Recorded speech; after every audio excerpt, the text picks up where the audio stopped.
Dan pemirsa, seperti yang saya katakan di awal, karena ini merupakan momentum yang sangat spesial, maka tentu saja saya tidak sendirian. Hari ini sudah hadir di studio Semesta Universe, ada tamu yang sangat spesial. Langsung saja kita sapa, ini merupakan Gubernur Jawa Tengah, Ahmad Lutfi. Halo Pak Ahmad Lutfi, apa kabar? Kabarnya baik, Mbak Sosa. Baik, terima kasih ya Bapak telah meluangkan waktu hadir bersama kami di studio Semesta Universe. Boleh Bapak duduk? Terima kasih telah juga memberikan waktu, dan kami sangat merasa terhormat kehadiran Bapak pada kesempatan yang baik ini ya Pak ya di tempat kami. Nah, karena kita hadir Pak dalam momentum Berita Satu Spesial HUT ke-13 dari berita1.com, saya ingin pertama-tama Pak, Bapak memberikan kesan-pesan dong Pak terkait dengan media. Media ini sebenarnya seberapa penting sih Pak Bapak melihat, kan Bapak sudah menjabat sebagai seorang gubernur di Jawa Tengah, peran media Pak dalam mempublikasikan informasi Pak? Yang pertama ya, saya sebagai gubernur hari ini mengucapkan selamat 13 tahun kepada Berita Satu. Dalam hal ini adalah usia 13 tahun ini adalah seperti anak muda yang punya energi lebih. Ya, sehingga kita perlukan, saya percaya bahwa Berita Satu merupakan suatu media yang konsisten dan profesional, sehingga akan menghadirkan suatu informasi yang betul-betul akurat dan terpercaya. Dan ini perlu karena apa? Kita sebagai pejabat publik, baik itu level gubernur, bupati, wali kota, ini merupakan suatu kontribusi kolaboratif government. Jadi media merupakan kolaboratif government untuk apa? Membangun wilayah. Jadi dengan adanya pemberitaan ini, maka pembangunan wilayah kita akan didelivery kepada masyarakat kita untuk mendidik bahwa kita telah membangun. Juga merupakan suatu koreksi bagi kita dalam memberitakan, sehingga kita akan lebih aktif dalam rangka membangun suatu wilayah.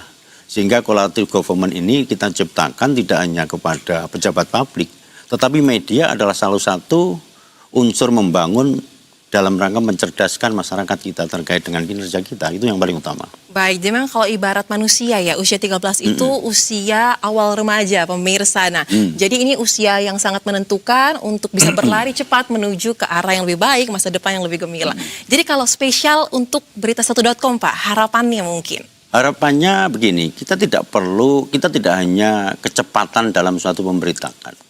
Karena berita salah satu syaratnya adalah aktual, kemudian cepat dan lain sebagainya. Tetapi yang dibutuhkan di sini adalah bagaimana kita akurasi, kemudian etika jurnalisme yang kita perlu pegang, sehingga dengan begitu ruang publik kita akan menjadi sehat. Karena masyarakat kita sudah banyak namanya ruang publik, ruang digital kita tentang hoax, tentang black campaign, tentang disinformasi, tentang fitnah. Yang ini diperlukan suatu belief, kepercayaan masyarakat, di mana ruang publik ini harus dipenuhi dengan adanya data dan fakta, yang itu perlu adanya aktualisasi daripada berita yang comparable, kemudian yang bertanggung jawab, berimbang, serta mempunyai data yang akurat terkait dengan apa, kualitas ruang publik ini diisi dengan yang semacam itu. Sehingga masyarakat tidak akan jenuh, tidak akan menyesatkan suatu pemberitaan suatu daerah, tidak akan menyesatkan suatu situasi, tetapi betul-betul diberikan suatu kualifikasi fakta. Nah, ini yang diperlukan oleh masyarakat kita agar pembangunan di wilayah kita bisa terdukung oleh adanya berita. Demikian, Mbak. Betul sekali, karena jurnalisme yang baik itu tentu saja memberikan manfaat juga ya, dan tadi menjadi rekan kerja dari pemerintah untuk menjalankan program. Nah, tapi secara personal, ketika Anda menjalankan tugas Pak sebagai Gubernur Jawa Tengah, seberapa signifikan peran dari membantunya media untuk membumikan program-program? Betul, jadi begini, di Provinsi Jawa Tengah, seluruh ASN kepala dinas mempunyai fungsi humas. Namanya PPID. Dia akan menceritakan dinas apa yang dilakukan. Tetapi itu tidak cukup. Maka apa yang kita lakukan? Maka menggandenglah media yang secara profesional, struktural mempunyai perangkat.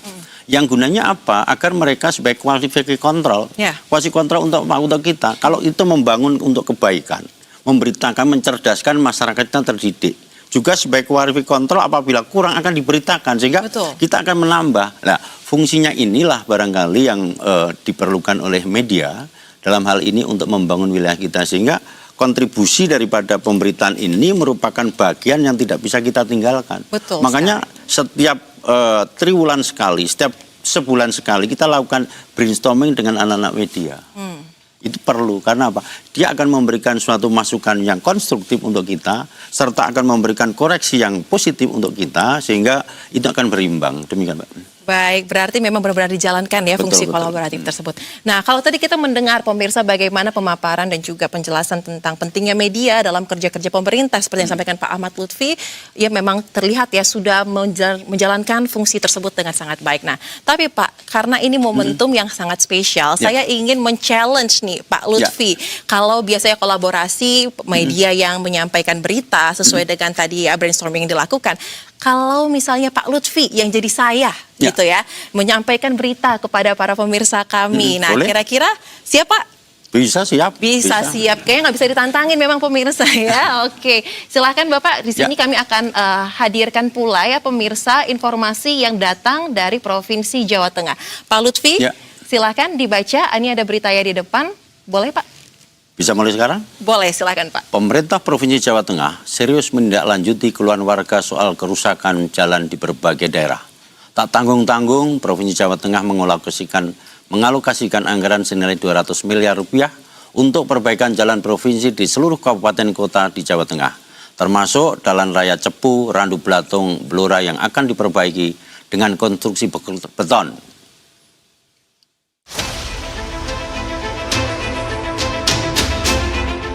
Setelah sekian lama rusak dan mengundang keresahan warga, Jalan Raya Cepu Randu Blatung tahun ini dipastikan berbenah. Pemerintah Provinsi Jawa Tengah telah menyiapkan anggaran senilai 34 miliar rupiah untuk perbaikan kerusakan parah sepanjang 2,6 km di ruas jalan ini.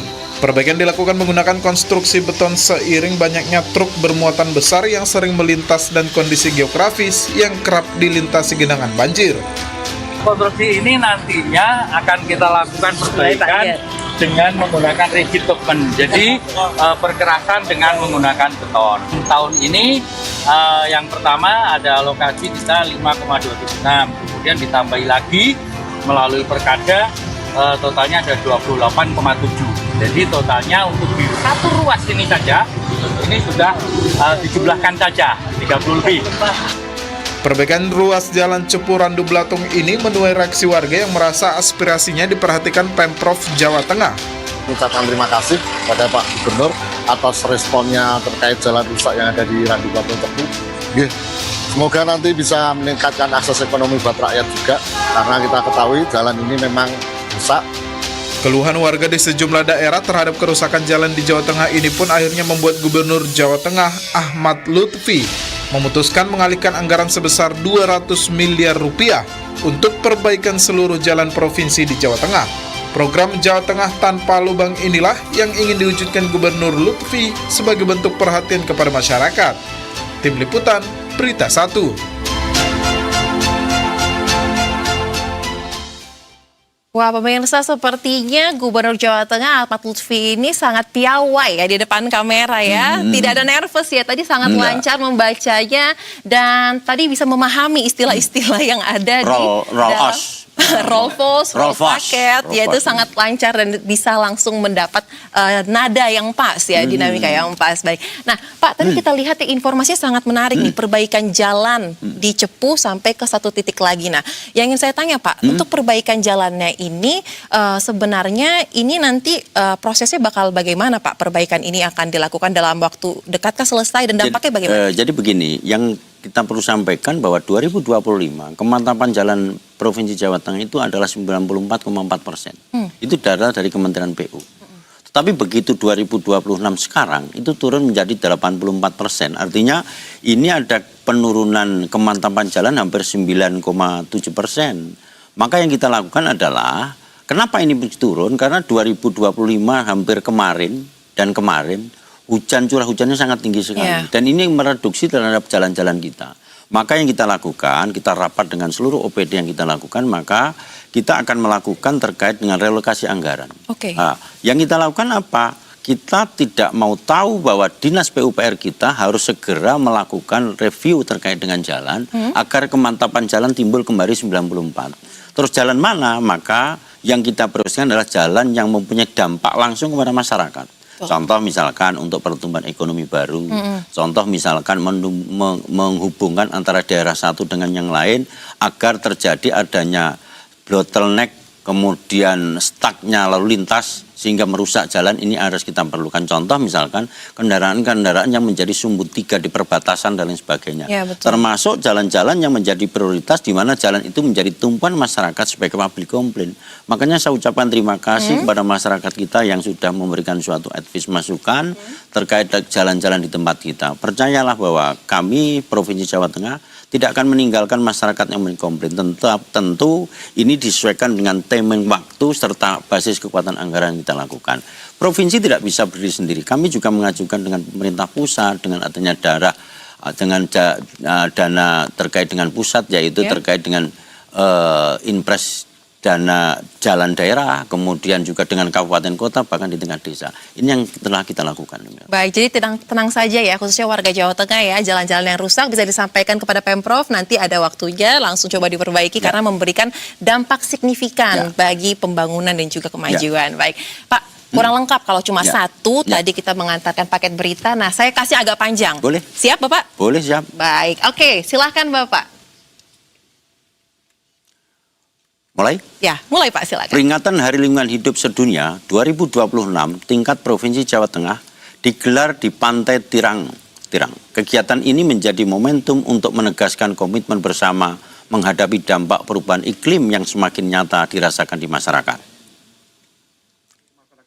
Krisis lingkungan yang ditandai abrasi rob dan penurunan muka tanah hingga persoalan sampah kini tidak lagi sekedar menjadi ancaman bagi ekosistem, tetapi juga masa depan generasi mendatang. Dalam memperingati Hari Lingkungan Hidup Sedunia 2026, Provinsi Jawa Tengah menggelar penanaman 200 batang cemara laut dan 2.750 batang mangrove di kawasan Pantai Tirang secara serentak. Penanaman juga dilakukan di 16 lokasi pesisir di 16 kabupaten kota di Jawa Tengah, dengan total 92.290 bibit mangrove dan tanaman pesisir. Penanaman tersebut merupakan bagian dari gerakan Mageri Segoro yang diinisiasi pemerintah Provinsi Jawa Tengah untuk memperkuat perlindungan kawasan pantai dari ancaman abrasi dan rob. Yang pertama tidak hanya dilakukan oleh provinsi ya, dilakukan oleh 30 kabupaten kota dengan cara satu, bersih-bersih sampah. Yang kedua, penanaman pohon di sepanjang pantai di 17 kabupaten kota yang hari ini sudah hampir mendekati 1.300.000 dalam program Provinsi Jawa Tengah, yaitu Memageri Segoro. Kemudian sampah sudah kita petakan, seluruh kabupaten kota melakukan kegiatan, di mana kalau itu 1.000 ton itu sudah membuat aglomerasi atau regional. Contohnya misalkan dari mulai Semarang Raya, itu Semarang dengan Kendal, kemudian Pekalongan Raya mulai dari Batang, Kajen, Pekalongan, Pemalang, kemudian Tegal Raya, Tegal, Brebes, dan Kota Tegal. Kemudian yang di bawah 1.000 ton kita menggunakan RDF, misalkan di Banyumas, kemudian Cilacap, kemudian Magelang, di mana RDF ini kita gunakan kepada pabrik-pabrik semen yang 4. Baik, nah berita kedua ini tentang penanaman ya pohon mangrove. Tapi mungkin selain kita membahas tadi soal substansi berita ya pemirsa, saya ingin tanya Pak Lutfi, kalau bedanya baca yang tadi pertama, lead paket berita, lebih cenderung lebih pendek ya Pak. Kalau yang barusan agak lebih panjang, nah apa bedanya kira-kira Pak? Ya, yang pertama saya harus memanggal intonasi penekanan kata di mana. Ternyata ini tidak ada titik, tidak ada koma, harus saya penggal di daerah mana sehingga message pesan itu sampai gitu loh. Jangan sampai rob sambungannya dengan dan roll shot ya, repot. Iya betul sekali. Jadi kalau membaca berita itu memang pemirsa kita harus memperhatikan mana titik komanya agar maknanya. Ya tapi di situ nggak ada. Iya betul. Tapi Bapak ininya langsung bisa Pak instingnya Pak. Jadi saya jadi ngerasa ini sepertinya bisa nih saya kolaborasi mungkin. Baik. Nah, tapi Bapak sebenarnya punya basic media nggak sih Pak? Saya lancar-lancar aja dari tadi Pak. Nggak ada. Jadi langsung hari ini. Ya kita itu memang dari dulu ditunjuk sebagai public relation diri sendiri. Oke. Iya. Baik. Jadi waktu saya jadi Kapolda, saya sampaikan uniform kamu ini adalah seragam yang harus bisa diterapkan masyarakat. Sehingga begitu kamu melangkah, sikap, perilaku, tutur kata sudah mencerminkan daripada pribadi. Sehingga kamu harus bisa bertutur kata, kemudian berperilaku yang sesuai dengan uniform kita. Termasuk public relation bagian dari uniform kita. Baik, jadi pemirsa memang sudah dilatih ternyata waktu masih aktif di Polri ya. Jadi itu rahasianya ya, memang mantap Bapak. Nah, tadi Pak soal mangrove, penanaman mangrove, boleh diceritakan Pak? Tadi kan itu acaranya bisa disampaikan kapan persisnya dan bagaimana kira-kira? Pada tanggal 26 kan Hari Lingkungan Hidup. Maka yang kita lakukan apa? Garis pantai kita ini di 17 kabupaten kota hampir 920 km. Di mana penurunan air tanah di wilayah Pantura ini rata-rata 8 sampai 11 cm. Kemudian yang kedua, apa yang kita lakukan? Maka kita harus membuat perda. Perda evaluasi air tanah dengan memaksimalkan spam di seluruh kabupaten kota. Jadi masyarakat kita didik untuk spam tidak mengambil air tanah sembarangan. Kemudian yang kedua adalah kita mageri segoro. Bahasa Indonesia mageri itu adalah membuat pagar di segoro laut. Laut itu kita pagari. Dengan cara apa? Menanaman mangrove. Nanam tok tidak cukup, tetapi harus melakukan perawatan. Maka sepanjang 17 kabupaten kota, bupati, wali kota dengan seluruh komponen masyarakat menanam mangrove bersama-sama untuk menciptakan agar tidak terjadi abrasi. Karena apa? Giant Seawall yang merupakan program pemerintah adalah salah satu alternatif jangka panjang dalam rangka apa? Daerah Pantura Pulau Jawa ini bisa tereduksi adanya abrasi yang terus tinggi. Contoh misalkan 2008 itu saya menjadi Kapolres Batang. Dulu ada Pantai Sigandu. Begitu saya jadi gubernur, pantai itu sudah hilang. Oh iya, betul. Kemudian Pantai Widuri di daerah Pemalang. Kemudian pantai-pantai yang lain yang itu semua adalah akibat daripada kita kurang tanggap kesegeraan dalam rangka mencintai alam, yaitu lingkungan hidup. Maka yang tidak kita lakukan adalah kami bisa menciptakan penanaman mangrove di sampai akhir Mei ini hampir 1.200.000 mangrove tertanam. Baik, dan itu akan terus berjalan ya Pak ya? Berjalan. Baik, memang persoalan di Jawa Tengah salah satunya soal rop ya, dan ini akan diatasi dengan serius dan kita akan kawal bersama tentunya penanaman dari mangrove tersebut. Nah, kalau tadi sudah baca paket berita, mantap. Ya, baca VOS juga itu berita lebih panjang juga mantap. Karena skillnya ternyata sudah matang pemirsa sejak masih aktif di Polri. Nah, nggak lengkap Pak rasanya kalau Bapak belum kami ajak untuk langsung menyapa terkait dengan live report. Nah, kali ini saya akan ajak Pak Gubernur, pemirsa, untuk menyapa kontributor kami di salah satu daerah di Jawa Tengah. Sudah ada rekan Widi Wicaksono yang akan langsung mengabarkan dari salah satu titik. Halo, selamat sore Widi. Apakah sudah mendengar suara dari studio? Selamat sore, Solza. Baik, Pak Widi ini merupakan salah satu jurnalis kami yang kalau mungkin Bapak lihat wajahnya pasti familiar, Pak. Karena Widi ini sering nih ikut berbagai kegiatan yang dilakukan oleh teman-teman di Pemprov Jawa Tengah. Ya. Nah, Widi mungkin bisa disapa, ada Pak Gubernur Jawa Tengah, Pak Ahmad Lutfi di sini.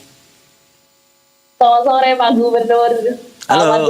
Halo sore Mbak Widi, saya di markasnya Mbak Widi di wilayah Berita 1. Halo Pak. Iya, biasanya Widi yang ikut Bapak keliling Jawa Tengah, sekarang Bapak yang datang ke tempat kita nih Widi. Nah, Widi mungkin bisa diceritakan nih Widi, saat ini Anda lagi berada di situasi yang seperti apa sih kondisi di sekitar Anda mungkin, dan juga bagaimana selama ini kesan pesan dari Widi ketika melakukan peliputan ya, mendampingi teman-teman di Pemprov dan khususnya mungkin Pak Gubernur ketika turun langsung menjalankan program-program kepada rakyat. Baik Solza, saat ini saya berada di salah satu tempat pariwisata unggulan di Jawa Tengah, tepatnya di Kota Semarang. Nah, mungkin tidak asing dengan bangunan-bangunan cagar budaya yang makin cantik setelah dilakukan proses revitalisasi yang didukung oleh pemerintah Provinsi Jawa Tengah dan juga Kementerian PUPR. Ada Gedung Marba, kemudian ada ikon Gereja Belenduk, Taman Sri Gunting, dan pastinya saat libur panjang, baik Idul Fitri ataupun libur panjang peringatan Hari Besar Keagamaan ini ramai dikunjungi wisatawan baik dari Jawa Tengah dan juga luar Jawa Tengah, termasuk dari luar negeri, Soza. Baik, nah Pak, tadi clue-nya sudah disampaikan sama Widi, tempat wisata yang paling ramai, gedung bersejarah banyak, tapi kayaknya Bapak bisa nebak ya, ini di mana? Itu di Kota Lama itu. Baik. Coba geser sedikit Widi ke kanan, itu ada namanya Bubur Sumi, geser lagi sedikit ada namanya Marabunta, makan yang paling enak di wilayah situ. Nah, geser itu saya tahu Pak, belakangnya itu Gereja Belenduk bukan sih Belenduk, Pak? Itu ada sate belenduk di sebelahnya. Wah, benar Widi jawaban dari Pak Gubernur? Lokasi persis? Iya, benar sekali. Benar sekali, Soza. Saat ini saya melaporkan langsung dari kawasan Kota Lama Semarang, tepatnya di kawasan depan Gereja Bleduk yang memang sore hari ini ramai dikunjungi oleh wisatawan dan menjadi salah satu ikon pariwisata di Jawa Tengah yang ramai didatangi oleh wisatawan. Kemudian benar sekali yang disampaikan oleh Bapak Gubernur Jawa Tengah, ada Gedung Marba yang menjadi spot foto atau swam foto yang cukup ramai pada pagi hari sampai sore hari, bahkan malam hari ini semakin ramai. Kemudian kuliner-kuliner juga banyak sekali yang ada di kawasan Kota Lama, baik kuliner khas Kota Semarang ataupun yang mulai modern, kafe-kafe modern juga sudah mulai ramai di kawasan Kota Lama, Soza. Baik, jadi tebakannya benar sah ya. Memang benar-benar gubernur yang memahami wilayahnya ya. Sampai tempat makan menghafal loh kanan kirinya depan belakangnya. Baik, kalau begitu terima kasih rekan Widi Wicaksono. Mungkin ada yang ingin disampaikan, mungkin harapannya kepada Pemprov Jawa Tengah. Mumpung ada Pak Gubernur nih sebagai rekan media yang selalu ikut membantu tugas-tugas publikasi kepada pemerintah. Sejak dilantik pada 20 Maret 2025 lalu, Soza, saya sendiri jurnalis berita1.com memang meliput di kawasan Pemprov Jateng, tepatnya Gubernur Jawa Tengah. Memang Pak Gub ini dekat sekali dengan para media yang memang standby di kawasan Pemprov Jateng, dan baru-baru ini memang tempat kita standby yakni Press Room Provinsi Jawa Tengah ini sudah disulap makin cantik, dan kita teman-teman yang biasanya ngetik ataupun kirim berita ini dari markas kita sebutannya ya, Soja, di Press Room Provinsi Jawa Tengah ini dilakukan perbaikan. Jadi kita teman-teman media ini jauh lebih nyaman. Kemudian kedekatan kita dengan Gubernur Jawa Tengah ini juga semakin dekat. Benar sekali kata Pak Gubernur Jawa Tengah, setiap 1 bulan sekali memang kita melakukan preskon terkait isu apa yang akan disampaikan oleh pemerintah Provinsi Jawa Tengah, baik OPD terkait ataupun gubernur yang nantinya bisa dinikmati atau diketahui oleh masyarakat Jawa Tengah, dan pastinya program-program ngopeni lan nglakoni ini juga bisa bermanfaat. Tadi saya sempat berbincang dengan salah satu pengunjung kawasan Kota Lama ini, memang memanfaatkan program dari Gubernur Jawa Tengah atau Pemprov Jateng ini, yakni cek kesehatan gratis yang pastinya memang lebih unggul karena memang adanya dokter spesialis yang memang disediakan oleh Pemprov Jateng untuk memeriksa masyarakat secara gratis, Oza. Di kampung-kampung. Oke, baik. Jadi ada hadiah bagi teman-teman wartawan, teman-teman media, dan juga bagaimana program-program yang dijalankan, apalagi CKG tadi ya, antusiasme dan juga rasa terima kasih dari masyarakat tercermin ya. Terima kasih rekan Widi Wicaksono untuk laporan langsung Anda dari kawasan Kota Tua, Semarang. Selamat kembali bertugas, Widi. Bapak, tadi kita lihat ya, itu adalah salah satu wilayah yang paling aktif secara turismenya. Nah, saya ingin masuk ke dalam konteks sedikit, Pak. Kalau Kota Tua Semarang, semua orang sudah tahu, Pak. Tapi kalau untuk lingkup Jawa Tengah, apakah bisa Pak di-spill sedikit mungkin terkait dengan program yang akan dikerjakan oleh Pemprov, khususnya di bidang pariwisata? Yang pertama memang kita sudah membuat program, kita tidak bisa provinsi itu berdiri sendiri. Maka kita gandenglah 30 kabupaten. Yang kita lakukan apa? 2025 ini adalah infrastruktur kita habisin di seluruh kabupaten kota bersama-sama. 2026 ini adalah swasembada pangan, maka swasembada pangan bersama-sama sampai di tingkat desa. Nah, 2027 adalah pariwisata yang berkelanjutan termasuk ramah muslim. Maka yang kita lakukan 2027 hari ini sudah kita programkan. Contoh misalkan kita sudah menyiapkan 1000 desa wisata. Kita sudah siapkan wisata ramah muslim. Wisata ramah muslim perlu kenapa? Di tempat kita banyak spot-spot tentang situs agama, ada Sunan Gunung, ada Sunan Kudus, ada Sunan macam-macam di tempat kita. Kemudian itu disiapkan makanan halal, kemudian di situ disiapkan tempat istirahat, kemudian tempat ibadah dan lain sebagainya. Kita konekkan dengan rumpun Melayu, kita konekkan dengan Timur Tengah dan lain sebagainya. Sehingga secara nasional, internasional kita dapat. Kemudian yang tidak kalah pentingnya adalah aglomerasi wisata. Aglomerasi wisata mana? Borobudur, kemudian Kopeng, kemudian kita tembuskan ke daerah Rawapening untuk apa? Meningkatkan ekologi income daripada daerahnya masing-masing.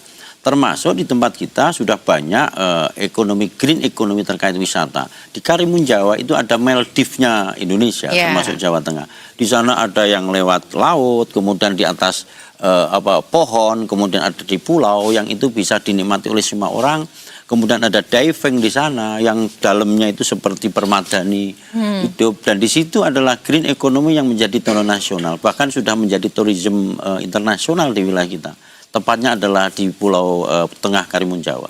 Baik, memang Jawa Tengah ini pemirsa cukup lengkap ya. Mau wisata laut ada, naik gunung banyak banget tersedia di sana, apalagi kuliner ya. Nah, terakhir mungkin Pak untuk program wisata yang tadi Bapak sampaikan itu berarti saat ini progresnya kolaborasi sudah dijalin dengan pihak mana aja Pak? Masyarakat paling banyak kah? Sudah ya masyarakat, termasuk misalkan di Borobudur itu ada namanya Borobudur Marathon, itu sudah internasional. Bahkan saya koordinasi dengan Kepri, jadi Gubernur Kepri sudah menyiapkan IO dari luar negeri. Jangankan untuk Borobudur Marathon, dia ada namanya lari gerhana, kemudian lari gunung, lari pantai, yang semuanya ini kita datangkan dari turisme dari luar. Dari IO-nya dari luar, pelarinya dari luar, kita tinggal mengikuti. Nah ini sudah menjadi style gaya hidup bagi kita untuk apa? Bahwa sekarang anak muda Gen Z sudah hobinya lari, termasuk saya lari, pagi 5 kilo, malam 5 kilo, itu tiap hari saya. Pantes fit dan bugar ya. Kalah saya. Demikian Mbak. Baik, menarik ya berarti melihat bagaimana program-program khususnya pariwisata yang sudah dikoneksikan sedemikian rupa dan juga dimatangkan, apalagi tadi Bahari, termasuk juga untuk yang suka sport tourism, jangan takut, di Borobudur juga sudah disediakan secara rutin